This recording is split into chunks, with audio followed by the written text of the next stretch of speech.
Welcome back, everyone. Herson here with another Civ Spotlight for Multiplayer Civilization 6 with a better balanced game mod. Today, we'll be looking at the meta build order for Nubia, who in my opinion is one of the most consistent civs in the game. Let's start by examining the civ's bonuses. One of the first things that catches people's attention is Nubia's bonuses to ranged units, combined with their powerful unique archer. Indeed, thanks to these bonuses, Nubia is unparalleled at harassing neighbors in the ancient era. This civ is known for its propensity for bullying anyone that spawns next to it in a competitive 4v4 environment, as well as being a powerful pick for 1v1 duel scenarios. However, my specialty is the free-for-all format of Civ, and in this format where it's every player for themselves, spamming archers at a neighbor is just asking for both of you to fall behind into irrelevancy. In free-for-all games, the ranged unit bonuses mainly serve as a deterrent against aggression from neighbors, rather than forming the backbone of any strategies for the Nubian player. The main thing we'll be looking at are the bonuses here. The Nubian Pyramid is an incredibly strong tile improvement, 40% extra prod towards all districts is super potent, and the extra yields on mines are nothing to scoff at.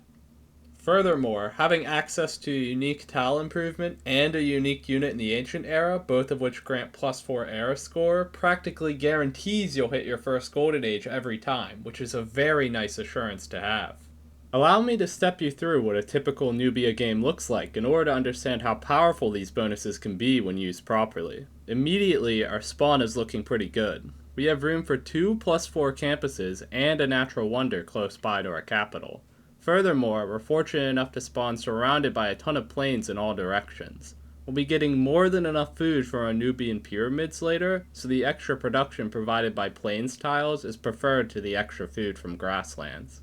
Our build order starts very typically, with us producing 2 scouts followed by 2 settlers. Our pantheon choice this game is Lady of the Reeds and Marshes.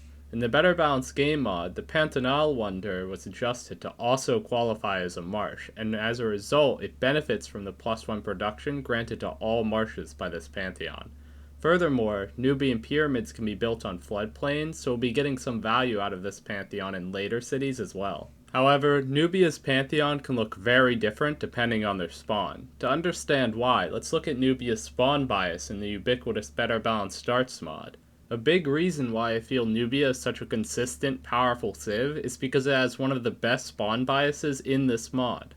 It has a plains bias, which synergizes nicely with the extra food granted by its pyramids, as well as having a bias towards mineable resources, which synergizes with its extra yields on those mines. Because of this, it's relatively common for Nubia to spawn surrounded by mineable luxury resources such as mercury, jade, and diamonds. As you can see in the screenshot from a different game, you can easily be completely inundated with these resources on this civ. In spawns like this, you'll want to choose the Pantheon Religious Idols, which will grant you a ton of extra gold and faith from every mine you place on these resources. I wasn't able to get this Pantheon in this game, however, because 2 players are playing Mali. Returning to the start bias chart, you can see that Mali has a similar propensity for religious idol spawns, so one of them took the Pantheon before I had the opportunity to. Jumping back into the game, we unlock currency extremely quickly thanks to the extra signs from Pantanal, and are able to place down our commercial hubs.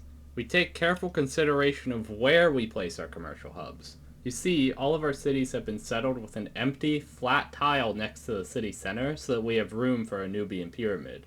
When placing our commercial hubs, we want to ensure that they are adjacent to this tile, so that our Nubian pyramids will gain +2 gold from them.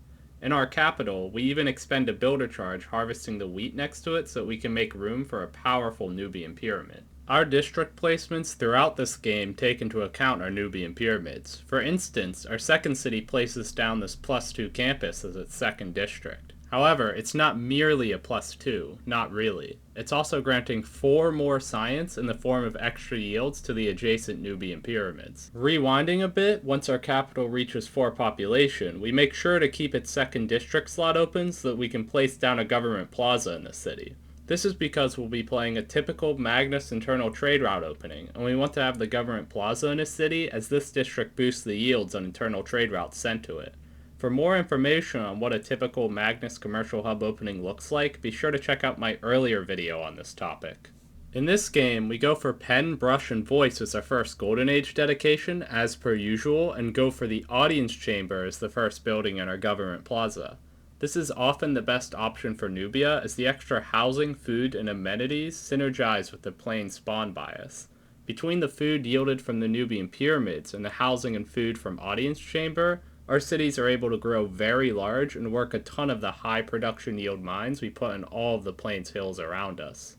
As always, all of these mines are the product of spamming builders upon completion of the Feudalism Civic, which grants access to the Serfdom Policy Card for 2 extra charges on all new builders, timed with the completion of the Apprenticeship Technology, which grants +1 production on all mines.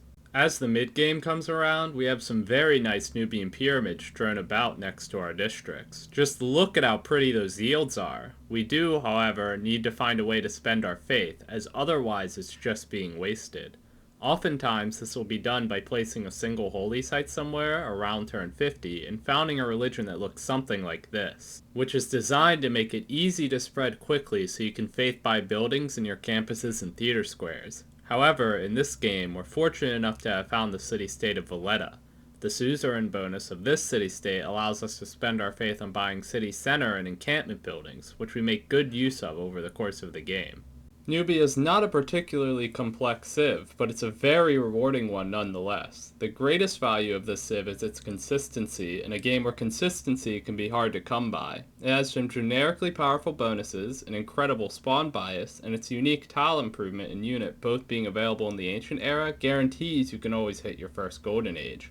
When you get tired of gambling on other civs, you can always fall back on Nubia to deliver a consistent performance. If you enjoyed this video, be sure to subscribe, smash that like button, and let me know in the comments what you'd like to see next. I have a playlist on my channel with many more guides and tips for Civilization 6 that you should check out if you're interested in learning more. You can also follow me on Twitch to catch me playing full games of multiplayer Civilization 6 live. The link is in the description below. Thanks for watching.